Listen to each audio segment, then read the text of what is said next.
Assalamualaikum warahmatullahi wabarakatuh teman-teman. Alhamdulillah Min, di hari ini kita bertemu dalam pembelajaran tematik ya. Nah, hari ini kita sudah ganti tema 2 ya teman. Nah, tema 2 ini materinya itu tentang peristiwa proklamasi. Nah, kalian bisa dengarkan sejarah proklamasi kemerdekaan Indonesia ya teman. Silahkan diperhatikan ya.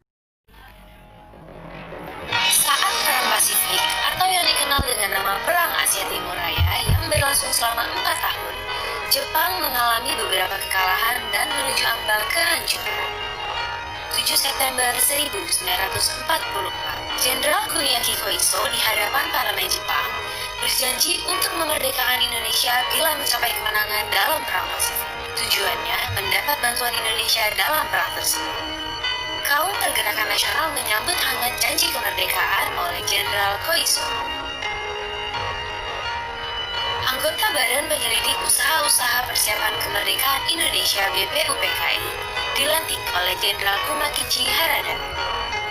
Rajiman Widyodiningrat, tokoh pergerakan nasional, ditunjuk sebagai ketuanya.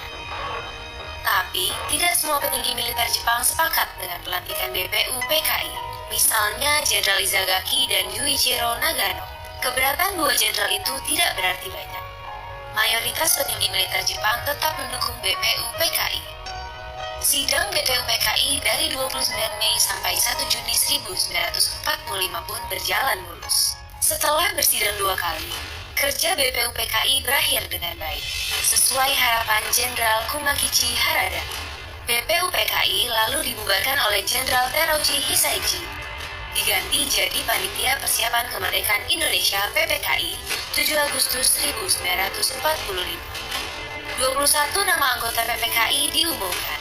Sebagian besar berasal dari BPUPKI. Mereka sudah bersiap sidang pada 16 Agustus 1945.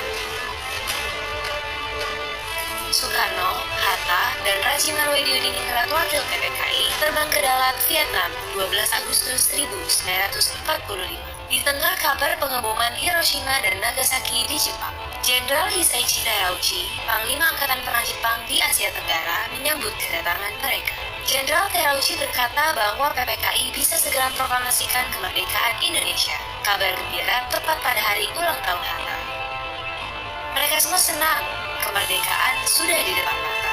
Sepulang dari Vietnam, sejumlah pemuda dari organisasi Angkatan Pemuda Indonesia API membawa Soekarno dan Hatta ke Rengas Dengklok pagi hari 16 Agustus 1945. Darinya, situasi Jakarta genting, Bu.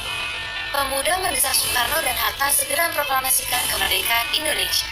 Jepang sudah menyerah. Kata para pemuda. Soekarno dan Hatta terkejut, tapi Soekarno enggan memenuhi permintaan para pemuda. Menurut Soekarno dan Hatta, proklamasi kemerdekaan harus melalui rapat PPKI. Pemuda akhirnya memulangkan mereka ke Jakarta sore harinya. Sepulang dari Rengas Dengklok, Soekarno dan Hatta hendak bersidang dengan PPKI di Hotel Gas Indies Jakarta, tapi Jepang melarangnya.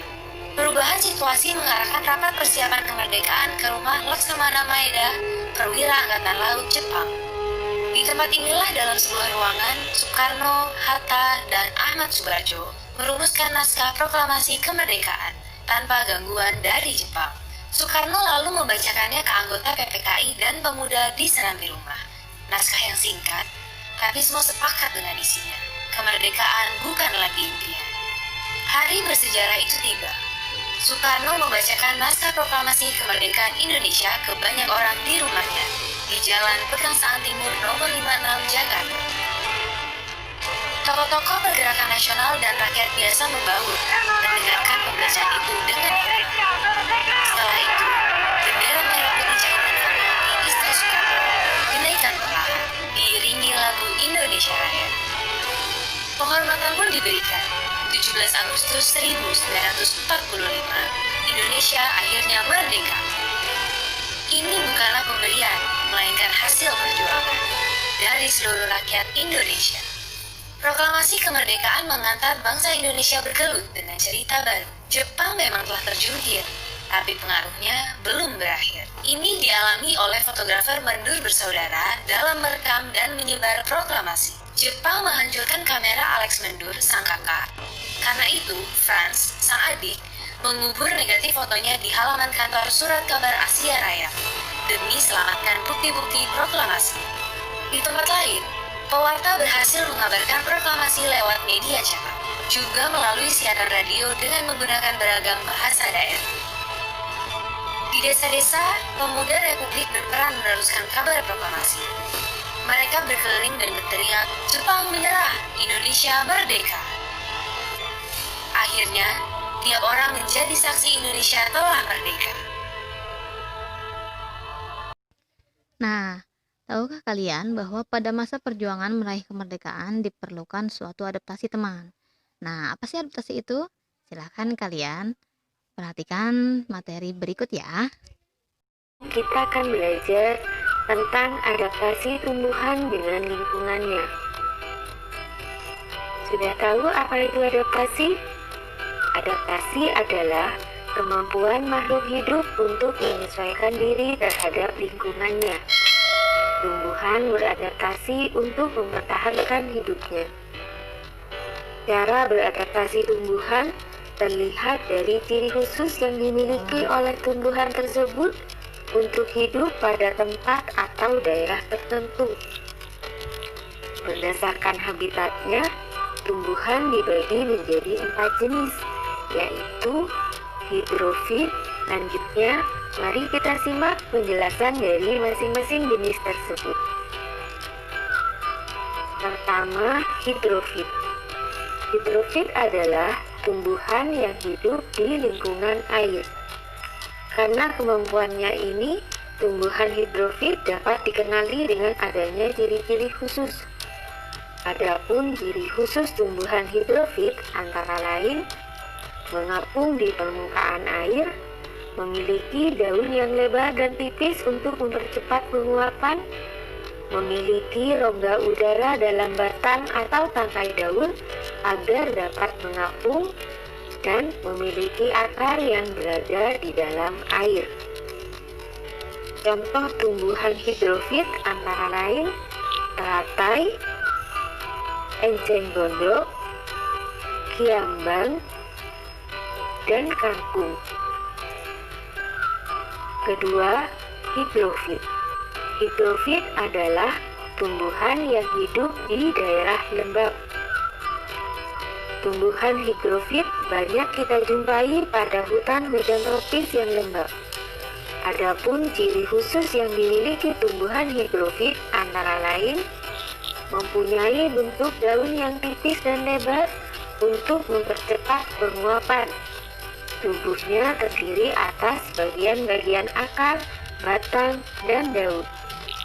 Batangnya pada umumnya tidak tampak karena terdapat di dalam tanah, dan daunnya yang muda umumnya melingkar atau menggulung. Contoh tumbuhan hidrofit antara lain tanaman paku, paku tanduk rusa, dan lumut. Ketiga, xerofit. Xerofit adalah tumbuhan yang hidup di daerah kering. Tumbuhan xerofit dapat bertahan hidup pada lingkungan dengan cuaca panas ataupun kering yang memiliki kadar air sedikit. Berdasarkan proses adaptasi tersebut, tumbuhan xerofit memiliki ciri khusus sebagai berikut. Mempunyai daun yang permukaannya dilapisi lilin yang berfungsi untuk mencegah penguapan air. Daunnya berbentuk duri yang berfungsi untuk mengurangi penguapan air. Memiliki akar yang sangat panjang yang berfungsi untuk mencari sumber air yang dalam, dan memiliki jaringan spon batang yang berfungsi menyimpan cadangan air. Contoh tumbuhan xerofit antara lain kaktus, lidah buaya, dan pohon kurma. Keempat, halofit.